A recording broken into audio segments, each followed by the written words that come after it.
Hello everyone, welcome back to my channel. इस video में हम करेंगे क्लास 12th की पॉलिटिकल साइंस का chapter number 4 international organisations. So last video में हमने जो इंडियन पॉलिटिक्स है उसका जो चैप्टर नंबर 4 है इंडियाज़ एक्सटर्नल रिलेशंस उसको कंप्लीट किया था। इस वीडियो में हम कंटेम्प्रेरी वर्ल्ड पॉलिटिक्स का जो चैप्टर नंबर 4 है, ठीक है, यहाँ पर according to new syllabus chapter number 4 आएगा, ठीक है, 2024 टू 2025 के अकॉर्डिंग, क्योंकि दो चैप्टर्स इस बुक में कट हैं और ये इंटरनेशनल ऑर्गेनाइजेशंस हम इस वीडियो में समझेंगे। तो सबसे पहले मैं आपको बता देती हूँ कि इंटरनेशनल ऑर्गेनाइजेशंस का मतलब क्या होता है। मतलब जो इंटरनेशनली मतलब सबके लिए हो, ठीक है। जैसे अगर हम अपने नेशन की बात करें, मतलब हम इंडिया की बात करें तो इंडिया में अलग ऑर्गेनाइजेशंस होंगी, बट ये सबकी ऑर्गेनाइजेशन है, ठीक है। इसलिए इसको इंटरनेशनल ऑर्गेनाइजेशन बोला गया। अब एग्जांपल मैं आपको दूँ तो जैसे कि आईएमएफ हो गया, इंडियन मॉनेटरी फंड, ठीक है, वर्ल्ड बैंक हो गया, और और भी बहुत सारे हैं जैसे कि यूएन, यूनाइटेड नेशन। तो इन सारी जो इंटरनेशनल ऑर्गेनाइजेशन है, एमनेस्टी इंटरनेशनल है, इन सब के बारे में हम इस वीडियो में समझेंगे। तो सबसे पहले यहाँ पर एक पिक्चर दे रखी है, इस पिक्चर को समझते हैं। ये जो पिक्चर है ना, ये है यूनाइटेड नेशन का लोगो, ठीक है। और यहाँ पर ये जो लीव्स हैं ये है ऑलिव लीव्स, ठीक है, जो किसको दर्शाती है, पीस को। और ये बीच में ये जो ग्लोब है हमारी पूरी, ये अर्थ दिखा रखी है, ठीक है, यानी कि ये वर्ल्ड का, यहाँ पर ये वर्ल्ड मैप है। तो ये जो है ये लोगो इसी तरीके से बनाया गया है, इस चीज़ को ये सिंबलाइज करता है कि इंटरनेशनली हर नेशन में पीस होनी चाहिए, ठीक है। And in this chapter we shall discuss the role of international organisation, international organisations के बारे में समझेंगे after the collapse of Soviet union.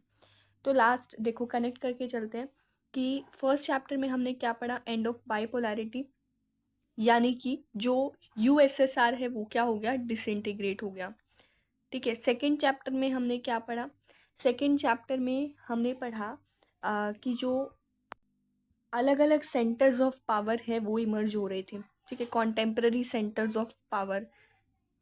और थर्ड में हमने क्या पढ़ा, थर्ड में हमने पढ़ा कॉन्टेम्पररी साउथ एशिया, यानी कि जो साउथ एशिया है मेनली उसके बारे में हमने इसमें पढ़ा।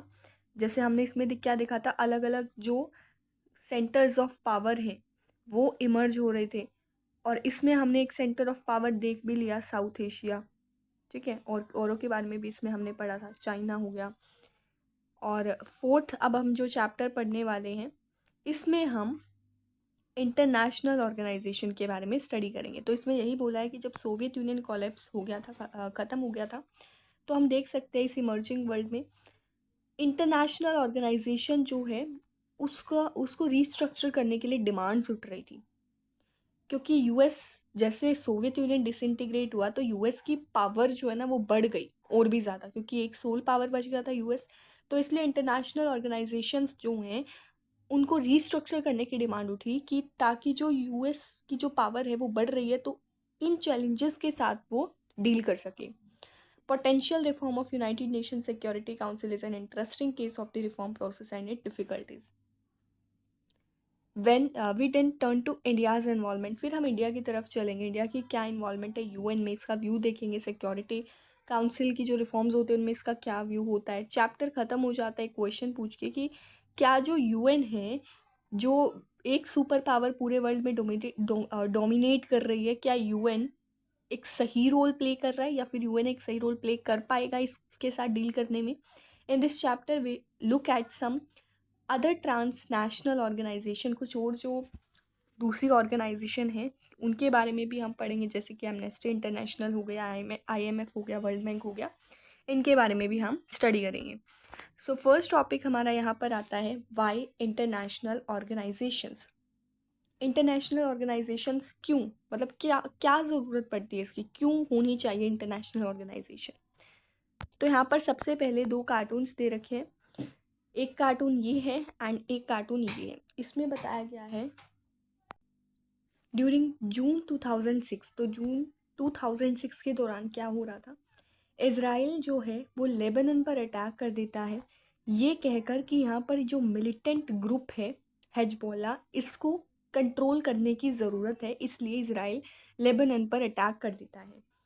बहुत सारे सिविलियंस जो लोग हैं वो उनको मारा जा रहा था, पब्लिक बिल्डिंग्स जो हैं उनको डिस्ट्रॉय किया जा रहा था, इवन जो रेजिडेंशियल एरियाज़ है जहाँ पर लोग रहते हैं वहाँ पर भी इस तरीके से बॉम्ब वगैरह फेंक के यहाँ पर डिस्ट्रक्शन किया जा रहा था।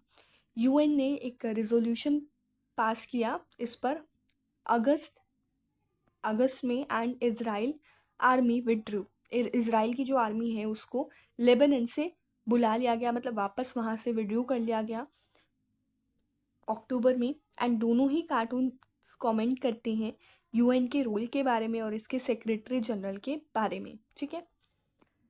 सो both the cartoons comment on the ineffectiveness, दोनों ही कार्टून्स यूनाइटेड नेशन ऑर्गेनाइजेशन की इनएफेक्टिवनेस के बारे में हमें बताते हैं, जिसको यूएन कहा गया है दी इन दी लेबनान क्राइसिस। जो लेबनान में क्राइसिस हुए थे, इसराइल ने लेबनान पर अटैक कर दिया था 2006 में, इसी के रिगार्डिंग दोनों ही कार्टून्स जो हैं वो कुछ ओपिनियंस जो हैं, उस ओपिनियन जो है उसको हमें रिप्रेजेंट करते हैं यूएन के बारे में। On the other hand we also find, हम ये भी देखते हैं कि यूएन जो है उसको सबसे इम्पॉर्टेंट इंटरनेशनल ऑर्गेनाइजेशन माना जाता है आज के वर्ल्ड में। In the eyes of many people all over the world it is indispensable and represent the great hope of humanity for piece and progress. जो यूएन है वो शांति के लिए, प्रोग्रेस के लिए, हमें एक आशा जो है उस चीज़ को रिप्रेजेंट करता है। Why do we need then need why do we then need organisation like the UN, हमें यहाँ पर ऑर्गेनाइजेशंस की ज़रूरत क्यों है जैसे कि यूएन।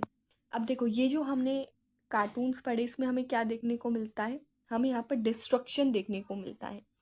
तो यूएन के होने के बावजूद भी इज़राइल लेबनान पर अटैक कर देता है, अटैक तो करता ही है, साथ ही साथ वहाँ पर बॉम्ब वगैरह फेंक देता है, जिससे जो रेजिडेंशियल एरियाज़ है वो उनको सफ़र करना पड़ता है। तो यूएन यहाँ पर फेल हो गया। हालांकि बाद में वो आर्मी को विड्रू करा लेता है, बट पहले तो बहुत ज़्यादा डिस्ट्रक्शन हुआ, उसको तो सही नहीं कर सकता UN. United Nation was not created to take humanity to heaven but to save it from hell, ये डैग हैमरशोल्ड ने कहा था, यूएन के सेकंड सेक्रेटरी जनरल थे। ये कहते हैं कि यूनाइटेड नेशन इसलिए नहीं बनाया गया कि वो ह्यूमैनिटी को स्वर्ग तक पहुंचाएगा, बल्कि इसलिए कि ये इसको नर्क में जाने से बचा लेगा। मतलब कहने का मतलब ये है कि पूरी तरीके से ह्यूमैनिटी डिस्ट्रॉय नहीं होगी, लेकिन हम पूरी तरीके से ह्यूमैनिटी लेकर भी नहीं आ सकते, ठीक है, ये चीज़ इसमें बोली गई है। आगे यहाँ पर बोला जाता है talking shop, yes there are a lot of speeches and meetings at the UN especially during the annual session of General Assembly, but as Churchill put it, Jaja is better than war war. अब यहाँ पर UN को talking shop बोला गया है, क्यों बोला गया है, क्योंकि यूएन में बहुत सारी मीटिंग्स होती हैं, एज वी नो यूएन में बहुत सारी मीटिंग्स होती हैं, स्पीचेस होती हैं, ठीक है, एनुअल सेशंस होते हैं जनरल असेंबली के। तो चर्चिल जो हैं, किसी पर्सन का नाम है, वो कहते हैं कि jaw jaw is better than war war, कि वॉर करने से तो अच्छा है हम बोल बोल के ही वॉर कर ले, मतलब कि बोल बोल के ही हम उस चीज़ को सुलझा लें, यानी कि डिस्कशन करके हम उस चीज़ को कर ले, बट वॉर ना करें, वॉर से तो बेहतर यही है, ऐसा इन्होंने बोला है। Isn't it better to have one place where all countries in the world can get together, bore each other some time with their words rather than the bore holes into each other in the battlefield। अब यहाँ पर जो शशि थरूर हैं वो कहते हैं कि क्या ये सही नहीं है कि एक ऐसा प्लेस हो जहाँ पर सारी कंट्रीज़ एक साथ आ जाए और एक साथ आकर डिस्कशन वगैरह कर ले, ठीक है, थोड़ी खुद की सुनाए, थोड़ी दूसरों की सुने, बैटल में जाने से तो अच्छा ही है, युद्ध के स्थल में जाने से तो अच्छा ही है ये चीज़। The former UN secretary general, ये जो शशि थरूर थे ये फॉर्मर यूएन के सेक्रेटरी जनरल थे for communication and public information. These two cords, ये दोनों ही कॉर्ड्स जो थे वो ये सजेस्ट करते हैं कि कुछ इम्पॉर्टेंट है।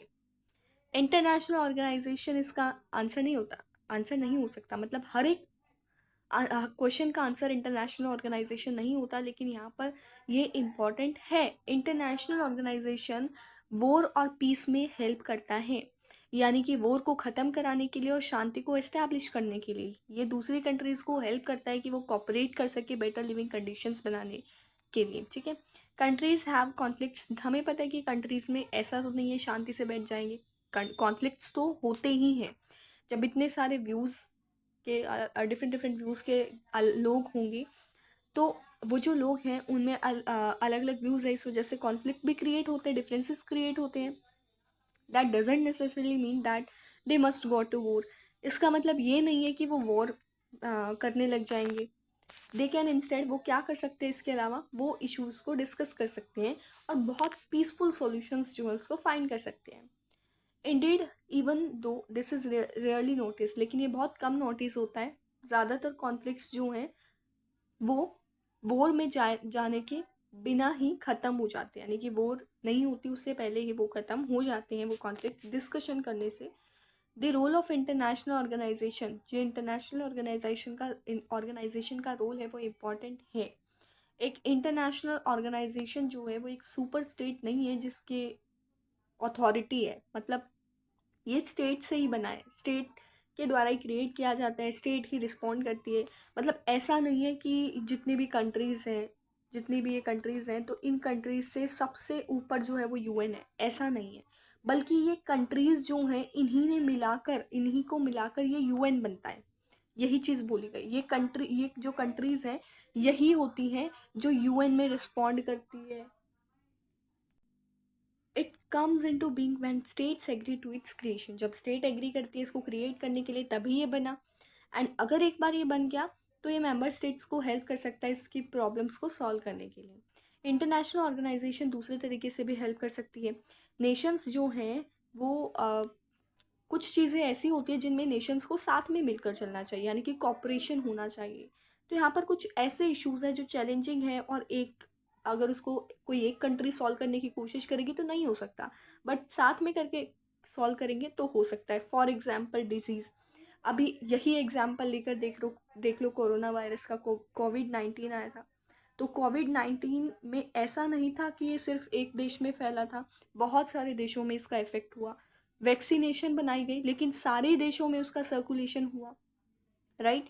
तो सब ने जो है कॉपरेशन, यहाँ पर कॉपरेशन हमें देखने को मिलता है। और यहाँ पर वर्ल्ड हेल्थ ऑर्गेनाइजेशन WHO का तो बहुत बार नाम सुनने को मिला है कि WHO जो है उसने भी इस चीज़ में बहुत हेल्प की है। ये भी एक वर्ल्ड हेल्थ ऑर्गेनाइजेशन है, पूरे वर्ल्ड की ऑर्गेनाइजेशन है। सो डिजीज़ एक एग्जाम्पल है। कुछ डिजीज़ेज जो हैं वो सिर्फ तभी सॉल्व हो सकते हैं, तभी उसको ठीक किया जा सकता है जब हर कोई पूरे वर्ल्ड में कॉपरेट करना शुरू करता है, वैक्सीनेट करते हैं अपनी पॉपुलेशन को। और टेक ग्लोबल वार्मिंग को लेकर देख लो। ग्लोबल वार्मिंग में क्या है, ऐसा तो नहीं है कि एक देश के ये सारी चीज़ें, मतलब जैसे व्हीकल्स वगैरह यूज़ करते हैं तो पोल्यूशन इतना ज़्यादा हो जाता है, या फिर आजकल जो रेफ्रिजरेटर वगैरह उनसे भी टेम्परेचर जो है वो बढ़ता है, राइज होता है। ठीक है, ग्रीन हाउस गैसेस जो हैं वो बढ़ रही हैं एटमॉस्फेयर में, इस वजह से होता है। तो एक कंट्री तो ऐसा नहीं कर रही है, बहुत सारी कंट्रीज है जो ऐसा कर रही है। तो सारे मिलकर इस चीज़ को सॉल्व करेंगे, एक तो नहीं करेगा। So there is a danger that sea level will also rise. अब अगर इस तरीके से ग्लोबल वार्मिंग बढ़ेगी, सी लेवल भी बढ़ सकता है। सी लेवल बढ़ेगा तो क्या होगा, कोस्टल एरिया सबमर्ज हो जाएंगे, बड़ी बड़ी सिटीज़ के। Of course each country can try to find it solution, हर एक कंट्री अपने अलग अलग सॉल्यूशंस जो है वो फाइंड आउट कर सकती है, बट करने सबको पड़ेंगे। बट इन दी एंड सबसे ज़्यादा इफेक्टिव अप्रोच है कि स्टॉप वार्मिंग इटसेल्फ, खुद से ही ग्लोबल वार्मिंग करना कम कर दो या फिर बंद कर दो। This require at least all major industrial powers to cooperate, और इसमें क्या करना पड़ेगा, जो इंडस्ट्रियल पावर्स हैं उनको कॉपरेट करना पड़ेगा, क्योंकि इंडस्ट्रीज जो होती हैं उनसे क्या निकलता है, फैक्ट्रीज वगैरह जो होती है, पोल्यूशन निकलता है, टेम्परेचर उस वजह से राइज होता है, ग्लोबल वार्मिंग की सिचुएशन होती है। So unfortunately recognising need for cooperation and actually cooperating are two different things. अब ज़रूरत है कोऑपरेट करने की, ये चीज़, और हम सच में इस चीज़ को कोऑपरेट कर रहे हैं, ये चीज़, ये दोनों चीज़ें अलग हैं। ये दोनों चीज़ें अलग हैं। जैसे कि मैं कोई काम कहती हूँ कि मैं जो पॉलिटिकल साइंस है उसका ये चैप्टर पढ़ूंगी, मैंने सिर्फ इतना बोल दिया। लेकिन फिर मैं कहती हूँ, एक मैं एक्चुअली उस चीज़ को पढ़ने बैठती हूँ तो दोनों चीज़ों में डिफरेंस है। एक मैं सिर्फ कह रही हूँ और एक मैं कर रही हूँ, तो दोनों ही चीज़ें जो है वो डिफरेंट है। Nations can recognise the need to cooperate but can not always agree on how best to do so. Nations हमेशा ये तो कह देंगे कि हाँ कॉपरेट करने की ज़रूरत है, बट एक्चुअली वो एग्री नहीं, हमेशा एग्री नहीं करते। वो ये मतलब किस तरीके से इसको करना है, क्या बेस्ट तरीका होगा कॉपरेट करने का, इस चीज़ पर वो एग्री नहीं करते हैं। ठीक है।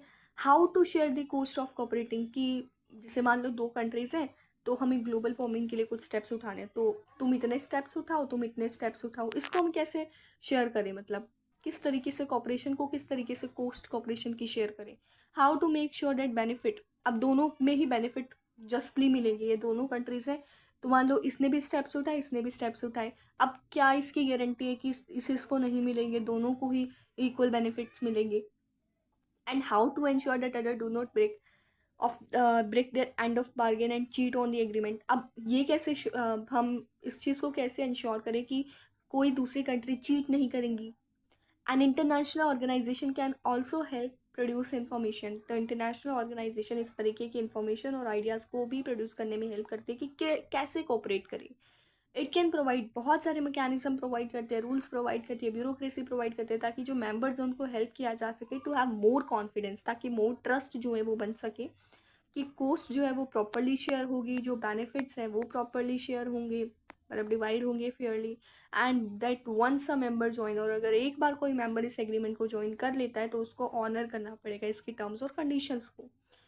जब कोल्ड वॉर ख़त्म हुई थी तो हम देख सकते हैं कि यूएन जो है उसमें उसका एक डिफरेंट सा रोल हो गया था, क्योंकि यूनाइटेड स्टेट और उसके जो सपोर्टर्स थे वो जीत गए थे। तो देयर वॉज कंसर्न, तो यहाँ पर एक कंसर्न था among the many government and people, लोगों के बीच में, गवर्नमेंट के बीच में, कि जो वेस्टर्न कंट्रीज जो यूएस के द्वारा लेड की जा रही है वो बहुत पावरफुल होंगी और इनको, इनकी अथॉरिटी को चेक नहीं किया जाएगा, इनके विशेष और डिज़ायर को चेक नहीं किया जाएगा। कैन द यूएन से सर्व टू प्रमोट। अब यहाँ पर क्वेश्चन बन रहा है कि क्या जो यूएन है वो डिस्कशन यूएस के साथ डिस्कशन कर पाएगा इन पर्टिकुलर, क्या इसकी पावर को लिमिट कर पाएगा, क्योंकि यूएस जो है वो तो सॉल पावर बच गई थी, तो क्या यूएन सक्सेसफुल होगा इसकी पावर को लिमिट करने में। So we shall try to answer this question at the end of the chapter. Okay, so यहाँ पर हमने फर्स्ट टॉपिक पढ़ा, सेकंड टॉपिक हमारा इवोल्यूशन ऑफ यूएन है, इसको हम नेक्स्ट वीडियो में कवर करेंगे। आई होप आप सबको ये टॉपिक समझ में आ गया होगा, फिर भी कोई डाउट है तो आप कमेंट करके पूछ सकते हैं। यहाँ पर एक और एडिशनल टॉपिक है आईएमएफ, तो इनको भी साथ में ही कवर कर लेते हैं। आईएमएफ मतलब होता है इंटरनेशनल मॉनेटरी फंड। तो इंटरनेशनल मॉनेटरी फंड जो है वो एक ऐसी इंटरनेशनल ऑर्गेनाइजेशन है जो क्या करती है, जो financial institutions and regulation that act at the international level, ये इस तरीके की फाइनेंशियल इंस्टीट्यूशन है जो कि इंटरनेशनल लेवल पर काम करती है। आईएमएफ हैज़ 189 मेंबर्स, 189 मेंबर्स है आईएमएफ की, आईएमएफ में। And but they do not enjoy equal से, लेकिन इक्वल नहीं है।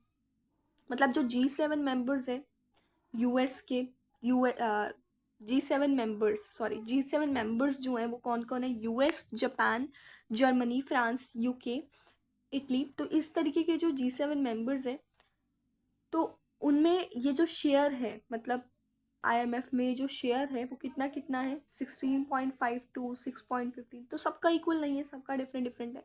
यहाँ पर बाकी कंट्रीज का दे रखा है, तो बस यही आईएमएफ के बारे में यहाँ पर बता रखा था। आईएमएफ का ये जो है सिंबल भी दे रखा है यहाँ पर। ओके, सो मिलते हैं अपनी नेक्स्ट वीडियो में। Thank you.